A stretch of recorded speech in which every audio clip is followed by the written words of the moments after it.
One more thing.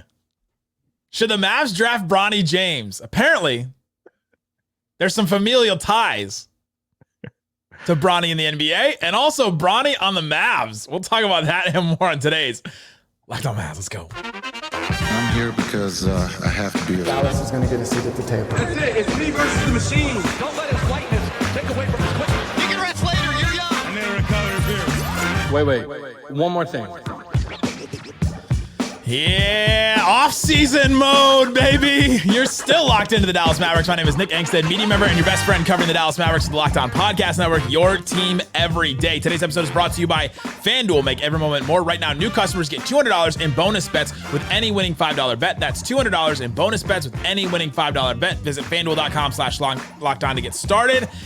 Today, Bronny James. What a way to get into the offseason. As soon as the offseason starts, the very next day, there's a rumor that comes out about Bronny James and the Mavericks. And this is the only way to do it. And the guy that I wanted to do it with, Kevin Gray Sports, and the Mavs pre and post game on the radio, the Eagle. What you got for me, Kevin Gray? I need that recovery beer that Luka was talking about because I feel like we literally just ended the finals. I know, Luka, can you pass me the recovery beer that Michael Finley took from you? And be able to pass it on because, my goodness, we are here less than a week from the NBA draft. And, this whole Bronny thing, I guess, is popping off thanks to Jonathan Givony of ESPN. Shout out to him, I guess. We'll talk about Bronny James. We'll talk about him as a prospect, and we'll talk about him. Should the Mavericks go after him? We'll do that. This will be sort of our pseudo draft profile, I guess, of him. Maybe we'll do one a little later, but we'll talk about that. We'll talk about obviously the connection with LeBron and all that and what that means. Are they a package deal? We'll get into all that. But Kevin, let's start here. Jonathan Givony, he's formerly known as Draft Express, still known as Draft Express on Twitter, works for ESPN, very plugged in guy in the NBA and draft circuits and all that kind of stuff. Tweets, Rich Paul confirms that Bronny James has worked out for just two NBA teams, the Phoenix Suns and the LA Lakers. Says that is by design. This has always been the strategy of my clients throughout the years, according to Rich Paul, the agent for LeBron and now Bronny James and all that. By the way, represent your dad and yourself, represented by the same guy. I know that there's going to be a million parallels between Bronny and LeBron James, but that's kind of interesting. Yeah, just keep it in the family, I guess. Rich Paul, well, they're keeping it all of it. Rich Paul also says, in addition to the Lakers and Suns, there are three other teams showing interest in Bronny James. Minnesota, the Timberwolves are the 37th pick, and he says, but I don't know who their owner will be. Toronto at 31, and he says Masai loves Bronny. Masai Ujiri, the GM, the president of basketball operations for the Raptors. And then the last one, the Dallas Mavericks at 58. He says Nico Harrison is like an uncle to Bronny. So, Kevin Gray, Uncle Nico, hanging out there with Bronny James. The connection, we've seen this before, where Nico had a great connection with Kyrie Irving, has known him since high school, brought him in, and came in. Is this Nico Harrison, pulling out the stops, and a guy that came out and was going to be known for relationships? We should expect stuff like this to keep happening. Yeah, and I think, honestly, that's the larger discussion and more fascinating point for me is the idea that, Nico Harrison grants you kind of this larger seat at the table, if you will, because of how deep his connections are, in the league. And regardless of how you may feel about Bronny as a player and as a prospect and his ties, obviously, to his famous father in LeBron James, the idea being that Nico Harrison has that kind of clout within the league to be able to have you in these discussions. And this is something that I think for Mavericks fans, they should get used to over the next several years, especially now that you have shown the ability to make it to the finals and now have a window here of opportunity that I think other players around the league will feel like, well, then maybe this is a destination that I can go to maybe help this team eventually get over the top. But I think that to me is the larger, more interesting point of all of this is that Nico Harrison and his connection to LeBron and his son will grant you this kind of conversation and seat at the table in some ways. Dallas is going to get a what? Dallas is going to get a seat at the table. That's right. They are. And so let's say what this is. So the Mavs have shown interest in Bronny James, and Nico Harrison's like an uncle to Bronny James. So there is there's a connection there. Apparently, yes. The Mavs have shown interest. Bronny likes Nico, or do you like all your uncles? I guess maybe we should dive into this a little further. Like, what does it mean, an uncle figure to him? Uncle right. Nico. Nico is there, but there's a connection there. And so what does this mean now? Well, the Mavericks have the 58th pick. So a lot of people are saying, well, there's no way he's going to make it to 58. If the Suns and the Lakers are interested in him, the other teams in the 30s are. The Mavs also have 4 second-round picks. Like 4 future second-round picks that they can use to get in if they wanted to get in early in the second round or the end of the first round. So I'm not putting anything past what Nico Harrison can do. We saw him go get Jaden Hardy with the 37th pick for 2 future first-round picks. We've seen him trade for draft picks before. So I wouldn't just brush this off as, oh, this won't ever happen. It doesn't. It could happen. It could absolutely happen. But do the Mavs want it to happen? Yeah, and I'm curious, like, would you use those assets to move up for? Look, if you look at Bronny as a prospect, he's an inconsistent 3-point shooter, but he's an athletic defender. He's got kind of the body build, if you will, of an Eric Gordon or an OJ Mayo. If you remember, obviously, an OJ Mayo was a really good scorer in the league before eventually, not necessarily finishing, but a guy like Deion Waiters as well. Like, he gives you that kind of body profile type in terms of a player who can defend, he can shoot a little bit. He's got really good basketball IQ and can fit defensively into schemes that will allow him to accentuate, some of those strengths that he has. So is he worth utilizing future capital to move up to go and get him, where you feel like if you could utilize some of that for other more established players, you can make that happen versus trying to get, Bronny James in that particular case? I guess that's a decision that obviously Nico Harrison, his front office, would have to make. But I personally wouldn't do that based off of what he is as a prospect and what we know about him at this point. Here's the thing about Bronny James to the Mavericks. He's a fine prospect to take a flyer on. Like, it's okay. Yes. You want to take a flyer on him, try it, early second round pick, maybe even a late first. Like, try it. Maybe he'll grow a little bit. Maybe he'll turn out to be a great NBA player. Like you said, same kind of body type as a Davion Mitchell, a Patrick Beverly, a guy like that. Sure, he could blossom into that. The real reason you go after Bronny James, if you're the Mavericks, is LeBron James, LeBron James, LeBron James, LeBron James. LeBron James, the combination of the two, we've known this for a while. LeBron has said it with his own mouth, with his own words, and LeBron James never lies, that he wants to play with his son. And if you want that connection, there's also the connection of Kyrie Irving. LeBron has been very vocal about the fact that he wants to play with Kyrie again. There's all the rumors over the offseason about Kyrie going to join LeBron in LA. But actually, Kyrie was recruiting LeBron to come back to Dallas. And so now there's that connection too. What would you think about LeBron James' favorite player? Luka Doncic. And Luka Doncic. if you could get a Bronny with somehow you trade for a second round pick or something like a higher second round pick and you grab him, or even a late first or whatever, would you do that? Would you go through all that to be able to get LeBron James and bring him on the Mavericks? Oh, man, I guess that depends on whether or not you're able to create the requisite room to get in, which, okay, Let's be frank here.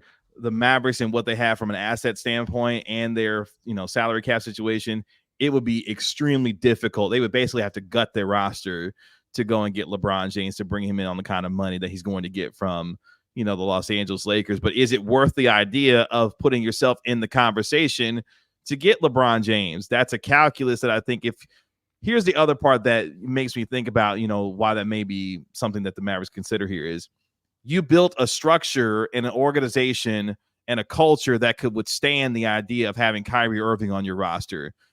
That same organizational structure and culture, and however you may feel about it, I believe could withstand the idea of dealing with the circus that comes with Bronny James and the idea that there is a potential of LeBron James coming to it as well, that it would not infiltrate to this locker room to distract them for what ultimately they've been able to achieve. And if you feel confident in that, which I do as well, then you can trust this team to make certain decisions that if it went down that road, that they would be able to handle it. That's where a lot of my confidence would draw from if they were able to go down this road with Bronny in trying to potentially lure LeBron James to Dallas in some way. But that's the reason you go after Bronny, is that if you're the Mavericks, Bronny is a flyer himself, but you want to get in. If you want to do the ultimate get in with the, get in with the older brother, get in with the dad move, it is to draft Bronny to eventually, maybe it's this year, maybe he becomes, LeBron's going to be a free agent. If he picks up his player option, he'll be a free agent next offseason. So maybe it's that year he ends up coming over the Mavericks. Maybe it doesn't have to happen next year necessarily, but coming up, if it did happen next year, What would that look like? How would the Mavericks pull that off? And then we'll talk a little bit more about Bronny James himself as a prospect. Talk about that and more coming up. I don't believe you shouldn't be here.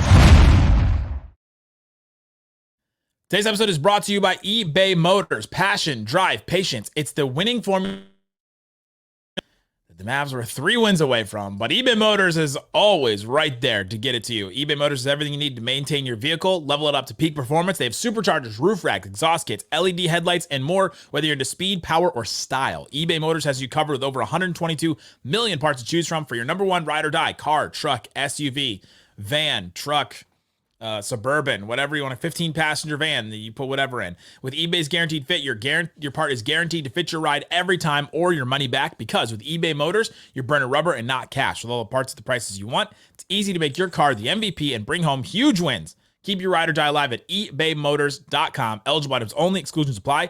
eBay Guaranteed Fit only available to U.S. customers. Shut it down! Let's go home! Thanks, everybody, for hanging out with me on the One More Thing, being part of the show.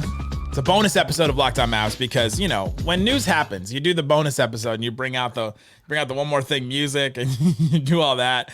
And we're talking about Bronny James, the son of LeBron James. And I think that's the reason why you go after Bronny James, is that you think that there can be something down the road. Maybe it's next year, maybe it's not, but for LeBron James to join the Mavericks. Let's just go pie in the sky. It happens. They somehow bring in LeBron. What would have to happen is he's making $51 million next year. You would have to trade away, if you're the Dallas Mavericks, so much to try and make this happen. They would turn into the Phoenix Suns. Exactly. And I don't think you can do it just because of that. If you can wait till next year and then do it then, bring in LeBron, or if LeBron turns down the player option and takes less somehow, miraculously. I don't expect him to do that. He's in the money acquisition era of his journey, the LeBron get money journey, and he wants to eventually own a team. And so he's got to get in as much money as he can. And $51 million is hard to turn down if you wanted to turn that into the mid-level exception or something dumb like that. Tim Hardaway, PJ Washington, Daniel Gafford, that gets you to like 45, like 43. Put Josh Green in there. That gets you there. That's your whole rotation right there. Basically, you're giving up to try and make that happen. Yeah, like I said, you're basically gutting your roster at that point to have a lineup that consists of LeBron James, Luka Doncic, and Kyrie Irving. Shout out to Derek Lively. Yeah, that's what I'm saying. Yeah, and Derek Lively too.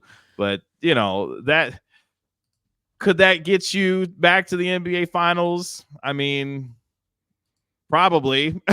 But at the same time, what does your team look like, you know, for the rest of, you know, the next 2 or 3 years down the road from there? Like, it's definitely a pie in the sky, the idea, but at the same time, it is fun to think about the concept of LeBron, Luka, and Kyrie all playing together. While Bronny, you know, would probably have to be your sixth man at that point coming up. He's hanging out in Frisco, Kevin. Let's be real. You might need him at that point if you're going to have if you don't have enough roster spots. That's what I'm saying. You might need him at that point to be a 6th or 7th man coming off the bench to fill out your roster. The buddy comedy of Hardy and Bronny at the end of the bench would just be, hey, yo, that would be fun. Hilarious. That'd be great. Jaden Hardy being the elder statesman of that group based off of the roster. Come on, age. Man. Age is just a number. The basketball fit, though. What the Mavericks, if anything got exposed in the finals, they need another creator. They need one more guy to create offense, to make things easier for Luka and Kyrie, to initiate offense, and that player can't be a defensive liability either. It has to be like kind of a plus. LeBron is not the all defense player that he used to be, right? I mean, we're not trying to make him be that, but he can be another creator, and a Luka, Kyrie, LeBron combo is breaking my brain in a way, but if you'll have 2 of them on the court at all times, and that makes a ton of sense, but the 3 of them together would be a tough thing for Jason Kidd to figure out. And by the way, Jason Kidd, another positive for this, because LeBron James wanted Jason Kidd to be the coach of the Lakers even before they went and got Frank Vogel.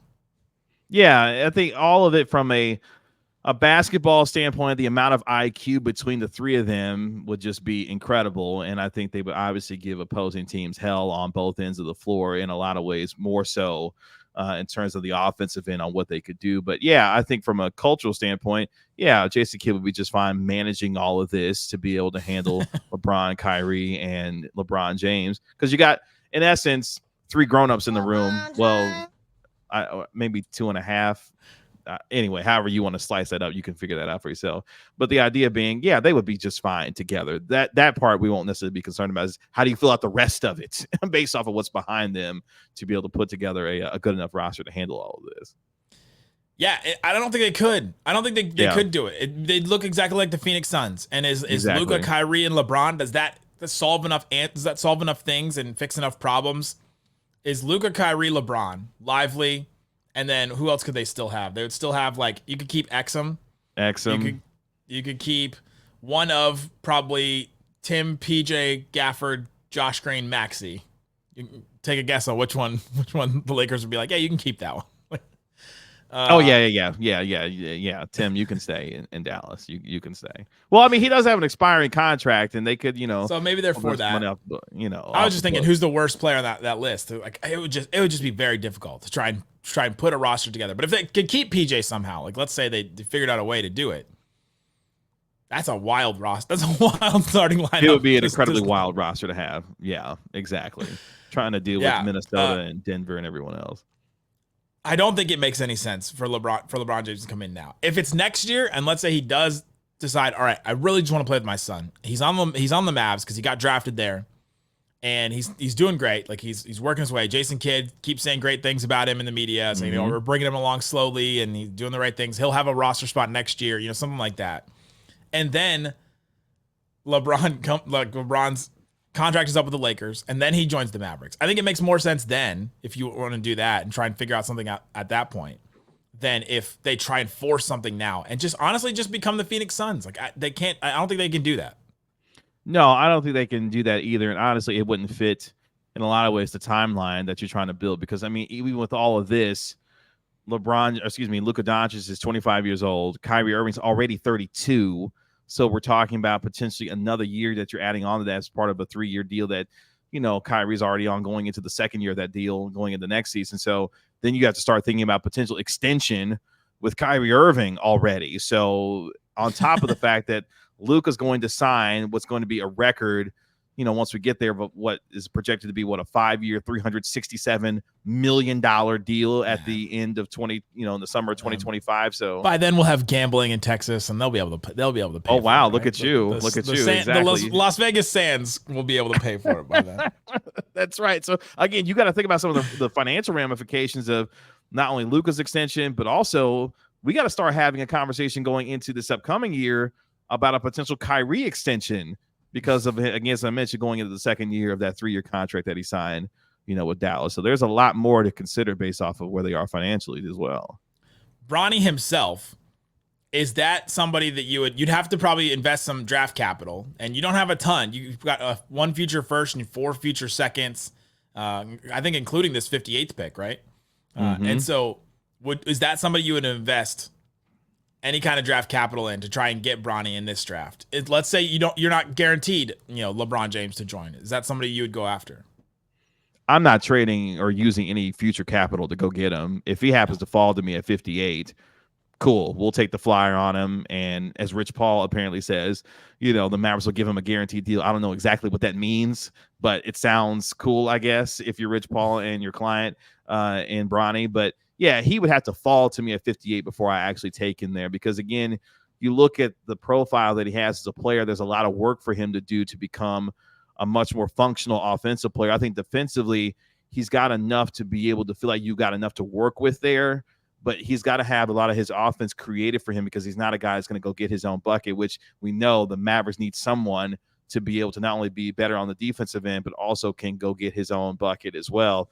That's not something that Bronny James is capable of at this point in his career and may not necessarily be capable of during the entirety of his career, especially being at 6'1.5" as well. Yeah, he's a little bit on the shorter side as well. So, yeah, if he falls to me at 58, yeah, I'll take him. But I'm not investing draft capital just to move up to try to go get him. I can't do that.